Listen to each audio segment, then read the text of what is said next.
ज़बूर 45, साम 45। मेरे दिल में एक नफीस मज़मून जोश मार रहा है। मैं वही मज़ामीन सुनाऊंगा जो मैंने बादशाह के हक में कलम बंद किए हैं। मेरी ज़ुबान माहिर कताब का कलम है। तू बनी आदम में सबसे हसीन है, तेरे होंठों में लताफत भरी है, इसलिए खुदा ने मुझे हमेशा के लिए मुबारक किया। ए ज़बरदस्त, तू अपनी तलवार को जो तेरी हशमत और शौकत है अपनी कमर से हमाइल कर, और सच्चाई और हल्म और सदाकत की खातिर अपनी शान और शौकत में इकबालमंदी से सवार हो, और तेरा दहना हाथ तुझे मुहीब काम दिखाएगा। तेरे तेज तीर हैं, वो बादिशों के दुश्मनों के दिल में लगे हैं, उम्मतें तेरे सामने ज़ेर होती हैं। ए खुदावन, तेरा तख्त अब्दुल आबाद है, तेरी सल्तनत का असा रास्ती का आसा है। तूने सदाकत से मोहब्बत रखी और बदकारी से नफरत, इसलिए तेरे खुदा ने शादमानी के तेल से तुझको तेरे हमसरों से ज़्यादा मसा किया है।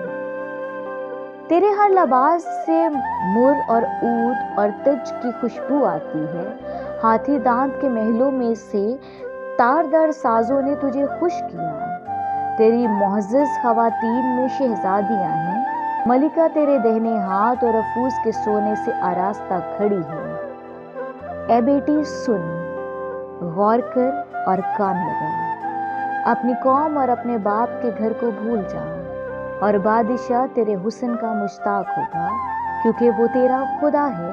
तू उसे सिजदा कर, और सेहूर की बेटी हदिया लाकर हाजिर होगी। कौम के दौलतमंद तेरी रजा जोई करेंगे। बादशाह की बेटी महल में सर तपाया हुस्न अफरोज है, उसका लबास ज़रबफ्त का है। वो बैल बूटेदार लिबास में बादशाह के हुजूर पहुंचाई गई है। उसकी कंवारी सहेलियां जो उसके पीछे पीछे चलती हैं तेरे सामने हाजिर की जाएंगी।